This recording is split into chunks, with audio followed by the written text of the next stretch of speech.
Bonjour à tous, bienvenue sur cette nouvelle capsule sur l'eau alcaline ionisée. J'espère que vous allez bien, que vous profitez de cette magnifique nature derrière moi. On va poursuivre notre exploration finalement de toute cette pollution dont je vous parlais dans la capsule précédente. D'ailleurs, je vous mettrai le lien si vous voulez aller la voir. On va aujourd'hui parler de quelque chose qui est extrêmement présent dans les médias depuis un certain temps, même si le sujet, ça fait extrêmement longtemps qu'on a déjà des informations dessus. C'est toute la pollution électromagnétique. Alors sachez que je ne suis pas un expert, je vais vous livrer encore une fois mes connaissances telles que je peux les concevoir et les comprendre. Et vous comprendrez encore une fois pourquoi, bien sûr, l'eau alcaline a son rôle à jouer dans tout ça, notamment comme vecteur de nettoyage cellulaire. Alors je vous le rappelle, cette chaîne n'a vocation de faire aucune allégation médicale, je ne suis pas médecin. Si vous êtes malade, bien sûr, c'est un professionnel de santé qu'il faut voir. Et également, je suis là simplement pour pouvoir vous proposer des solutions d'hydratation, en tout cas une solution d'hydratation que je considère aujourd'hui comme peut-être la plus astucieuse et la meilleure pour moi aujourd'hui, qui est l'eau alcaline ionisée. Et je vous le rappelle, je produis 2 capsules par semaine, une le mercredi, une le dimanche. Posez-moi également vos questions, c'est sur la page d'accueil de ma chaîne YouTube où vous trouverez un lien vers mon calendrier pour prendre rendez-vous avec moi si vous souhaitez simplement interagir, me poser des questions ou avoir une entrevue de 30 minutes avec moi. Alors sachez pour démarrer cette capsule qu'en fin de compte, je vous l'ai dit tout à l'heure, ça fait très longtemps qu'on soupçonne les ondes notamment d'avoir peut-être de la toxicité sur l'humain. Et sachez que dès 1960, on a fait des études sur les lignes à très haute tension. Vous savez, ces grands pylônes qu'on voit dans les champs où les fils sont très hauts.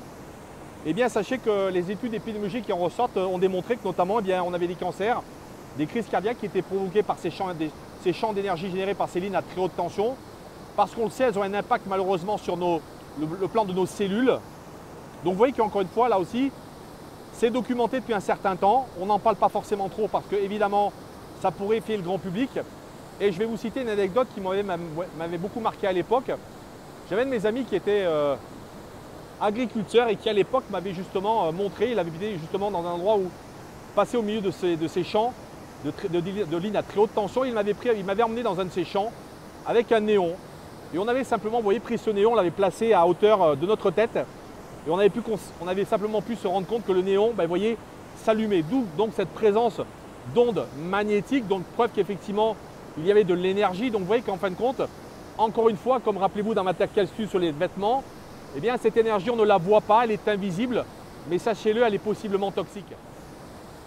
Alors dans les ondes que vous connaissez, et d'ailleurs qu'on connaît depuis le temps de nos grands-parents, vous savez, du temps de la TSF, vous voyez, ces fameux postes, ces postes à lampe, on a commencé à utiliser des antennes et on a commencé à utiliser, vous voyez, ce qu'on appelait les antennes FM, les antennes AM, les grandes ondes, qu'on retrouve d'ailleurs aujourd'hui sur des appareils. Quand vous achetez un appareil ou un tuner stéréo par exemple, et vous allez retrouver cette gamme d'ondes qui s'appelle AM et FM et qui, vous le savez, ont été placées souvent sur des antennes très hautes parce que justement le fait de les placer en hauteur limitait justement le fait d'une possible toxicité sur l'être humain.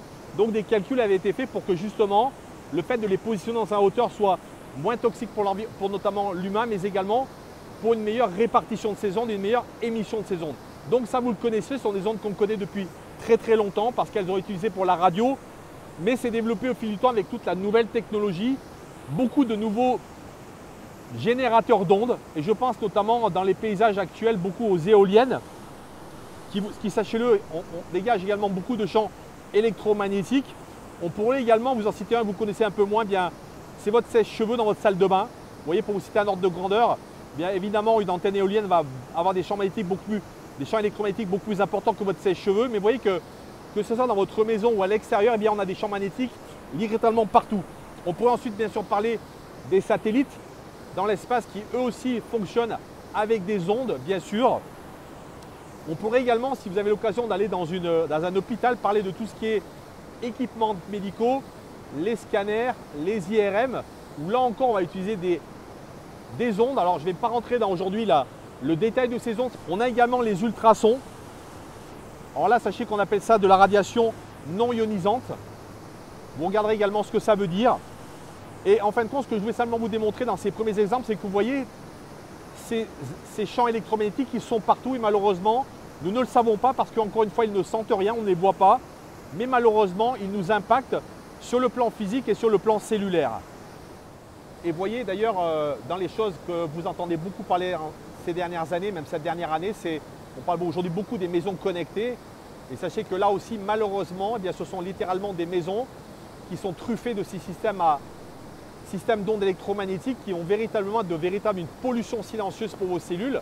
Hein, que ce soit notamment, vous savez, toutes ces ampoules connectées, tous ces dispositifs qui vous permettent notamment d'allumer une ampoule sans même un commutateur électrique, hein, qui permettent à distance d'ouvrir des portes, etc. Eh bien, sachez qu'encore une fois, toute cette pollution générée par ces ondes est extrêmement mauvaise. Et je vous le rappelle également, vous savez, il y a un monsieur qui s'appelait Faraday, qui a créé ce qu'on appelait une cage de Faraday, et ça se ressemble d'ailleurs à un micro-ondes, où littéralement, lorsque vous êtes dans ce milieu fermé, bien, vous êtes littéralement en train d'être exposé à un grand nombre d'ombres, puisque ça crée carrément quelque chose d'extrêmement hermétique.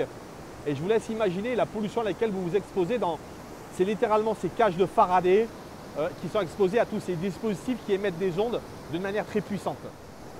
Alors sans rentrer dans du catastrophisme, une étude vraiment effrayante que j'ai lue, quelque chose de très sérieux, qui a été documenté sur le plan épidémiologique, c'est notamment lorsque vous êtes exposé à ces champs électromagnétiques. Imaginez que vous êtes dans une grande ville et vous savez, aujourd'hui on a installé de plus en plus ces fameuses antennes 4G, 5G, parce que le fait d'en mettre beaucoup plus, c'est bien fait qu'aujourd'hui on a un débit bien sûr beaucoup plus important.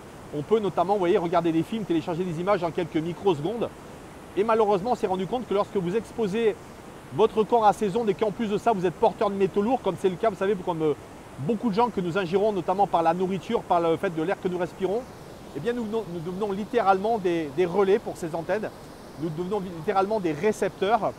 Et je vous laisse imaginer aussi, encore une fois, la catastrophe que ça représente sur le plan santé. Là, encore une fois, je ne vais pas vous citer tout ce que j'ai pu lire, qui est véritablement extrêmement documenté, mais on se rend bien compte qu'aujourd'hui, eh bien, sur le plan cellulaire, on a des dommages extrêmement importants qui vont notamment sur l'oxydation, mais également sur le fait d'endommager votre ADN. Deux autres exemples pour vous donner quand même quelques ordres d'idées sur malheureusement le fait de s'exposer à ces ondes électromagnétiques.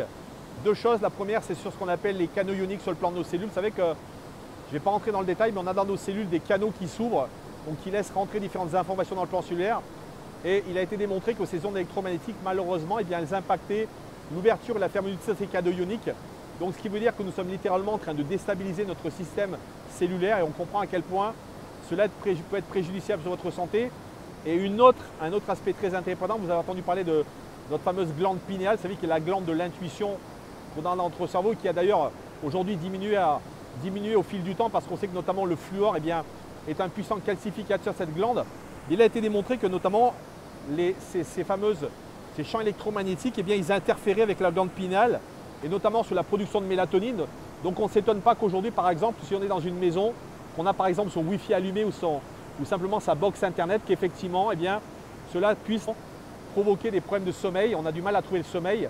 Et pour aller plus loin, je vous laisse aujourd'hui imaginer toutes ces générations d'enfants connectés en permanence sur des ordinateurs, des tablettes, et qui également ont des problèmes d'hyperactivité, de concentration, qui n'arrivent pas à dormir. Vous voyez, on comprend assez facilement, sans être un grand spécialiste, qu'aujourd'hui, nécessairement, ces problématiques sont liées à toute cette exposition, encore une fois, silencieuse qu'on ne voit pas, mais extrêmement toxique pour notre santé.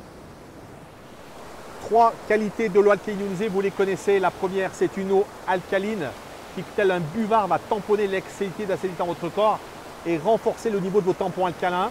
La deuxième, c'est une eau antioxydante qui va être là pour rouiller contre le processus des radicaux libres qui littéralement endommagent vos cellules et votre ADN et également abîme l'apparence de votre peau et donc qui a un effet anti-âge. Et la troisième, c'est une eau structurée, hexagonale, comme celle qui coule derrière moi, qui a cette capacité d'hydratation 6 à 10 fois supérieure de l'eau classique du robinet parce qu'elle a simplement ce niveau de perméabilité cellulaire très important, mais que également elle permet à votre corps de l'aider à mieux se détoxifier de toute la problématique des toxines que nous avons aujourd'hui. Voilà, je vous dis à très bientôt sur une prochaine capsule. Prenez soin de vous.